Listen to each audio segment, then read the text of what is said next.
you can't read minds. You don't know what they're actually thinking. You've made them judgmental. You made them mean. So, why are you afraid of social exclusion? We got the Page of Swords reverse and the Two of Pentacles reverse again. So this is telling me that maybe you feel awkward around other people, that you get like, we just talked about scatterbrainedness, but that you get scatterbrained, and maybe you're, this is like the card where you're like, you think of everything that you're saying before you say it, and it's really important to you that you get accepted, and it's really important to you that the other person doesn't think you're weird. Maybe you've accepted your weirdness to a point, but it still seems like it's important to you that other people don't like find you super off-putting, and yeah, that you have like, they show up a certain way. You want to be perceived a certain way, right? And with this Page of Swords in reverse, you get scatterbrained, like you get anxious around other people, and it just like, it doesn't feel natural. In a sense, like to be around other people, and it doesn't feel easy to be yourself. So to you, it feels more like a task even. It feels more like you're putting in work, like into all these social situations. It feels like a job. It doesn't necessarily always feel like just connection. Like there is connection at times, but a lot of the time it feels like it's actually more of like a task, or it's like a job to you. So yeah, it takes out the playfulness, and it makes the thing in your head, the first card, the scatterbrainedness, it makes it even more difficult to come out of that, because it's a vicious cycle. So that is why you are afraid. It's because you're in the cycle of like scatterbrainedness, and it like socializing doesn't seem like a fun task to you anymore at times, or it makes it hard to connect because you've labeled yourself as this like not socially accepted person at times.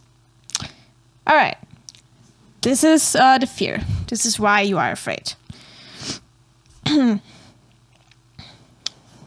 Now we have what you can do to confront this fear. We have the Page of Wands in reverse, and we have the Page of Cups, which is actually kind of beautiful. You got 2 pages here. Okay, so the reason...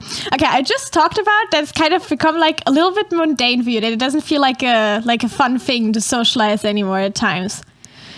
So, because you have like labeled it in your head as like this thing that's usually not fun. Why is it not fun? Because you get in this scatterbrained, like anxious state where you overanalyze everything and you think of everything before you say it, right? That's why it's not fun.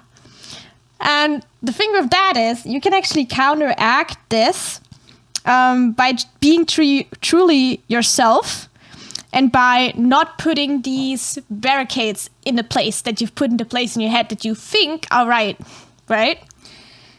Usually, if we remove these barricades that we think are like there for a reason, that we think that's why people judge us, usually, or a lot of the time, they're actually even the ones that make conversations seem less awkward or like more normal.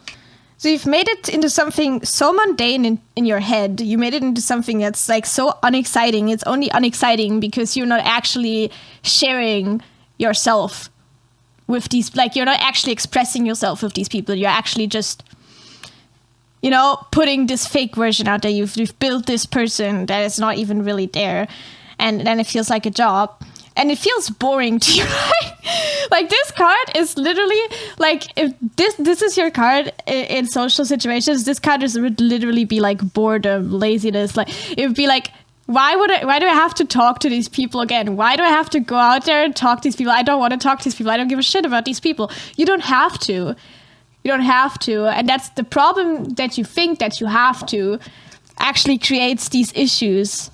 And if you would open yourself up to be truly yourself, or to be more open just with how you express yourself in these situations, and with like stop these barricades in your head, like take the barricades away of how you should act and how you should be perceived and what you should say in what moment, if you take that away, it actually gives you more of this creativity back and more of this spark back, like the things that were fun at the beginning.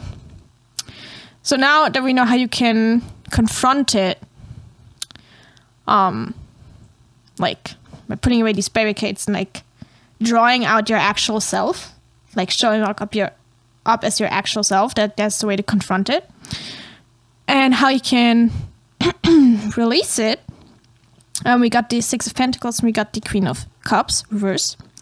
So releasing this fear is by literally understanding that right now this only exists because you care about other people's opinions, right?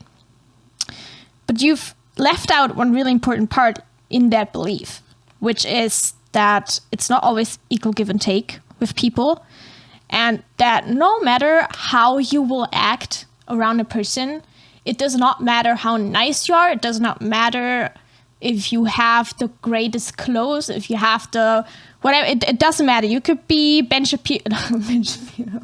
No, I thought Ben Shapiro. Ben Shapiro. What the fuck? Why did I think of Ben Shapiro? You could be, who's the person that we actually like? You could be... Oh, it's hard, girl. It's hard. You could be Danny. Okay, yeah. You could be Danny, the greatest Danny of all Dannys, and walk around this place, and everyone would love you, and still not everyone would love you. By not showing up in the way that you truly that you truly are, you are actually limiting all the possibilities of like actual connection. Like you're actually ruining all of the possibilities of like great connections that you could have if you would just open up. There's so many like possibilities that would open up to you if you show your true self. But since we all usually, or a lot of us, like lock ourselves in this own mental prison that we create out of these limiting beliefs and out of what we think people think, when people actually don't even care about what you think. People only care about themselves. And if we're so real, like the Queen of Cups in reverse here is the neediness. Like the neediness, like it's the need for approval, it's the need for affection, the need for love. We all just want love. But you will never, ever in any reality have an equal give and take, have an equal, like, oh, if I act, like our brains think if I act exactly this way, that I can predict how this person is going to like me. I can exactly predict how this person is going to react back. But that's just not how this works. You can be the biggest maniac and you still won't know if a person might like you for that. Because that's the nice thing about life. We're not supposed to know. You can't read minds. You don't know what they're actually thinking. So you have basically made up a judgmental person in your mind, right? The person you're looking at is actually, you've created a judgmental version of them in your head. You've made them judgmental. You made them mean. Do you know if they're mean? Can you read their mind? Maybe they act mean, but can you read their mind? Do you know for sure? You don't. You don't know for sure, right? You don't know for sure if they're mean. You have decided in your head that if you do something, like let's say let's make this simpler. Basically, if a person says something and you don't agree, and your fake version would agree with this person, and your non-fake version, like your actual version, would not agree with this person.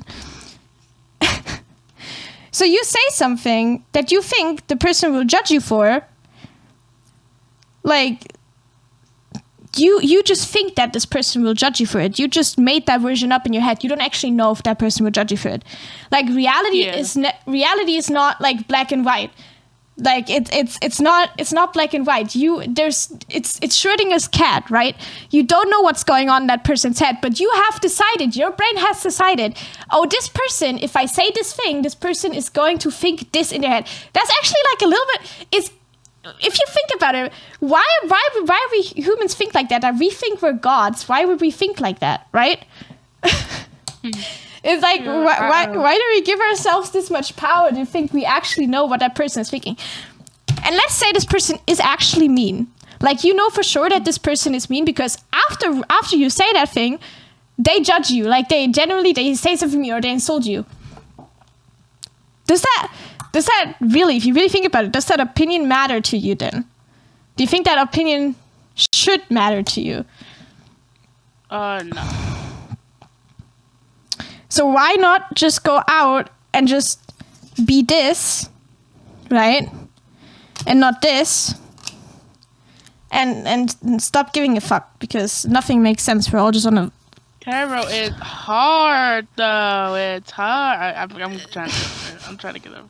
And like logistics. I'm actually trying to focus on doing that like recently, but I don't know. It's yeah. The only thing that's holding me back is just like the seasonal depression at this point.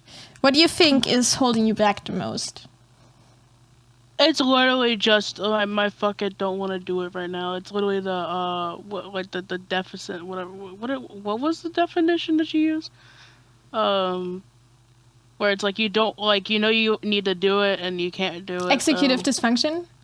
Yes, it's that right now. Oh, okay. I was talking more about the whole social situation. Like if you said you're trying that. Yeah. Not needing other people's approval anymore. What would you say? Like you struggled most with that? It is literally just like because I already struggle with appearance, I guess, quote unquote, like at least in my eyes.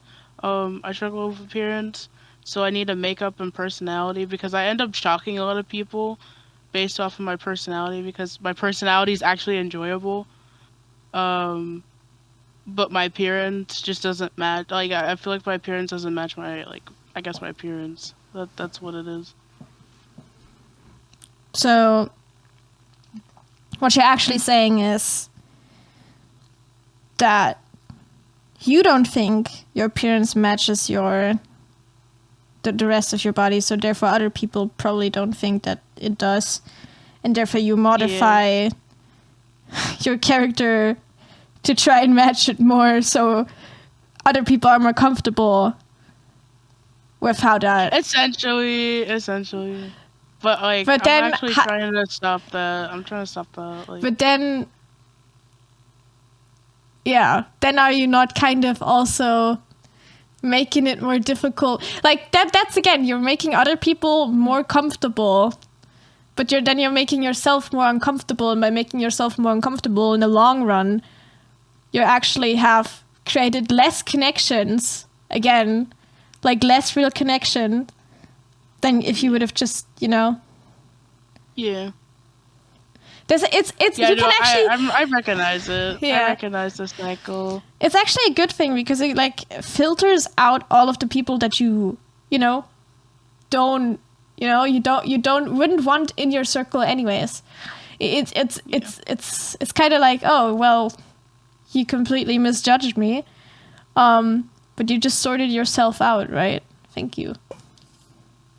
Yeah, I like this. So your next step actually could be doing something nice for yourself or your body. Maybe something like that you like.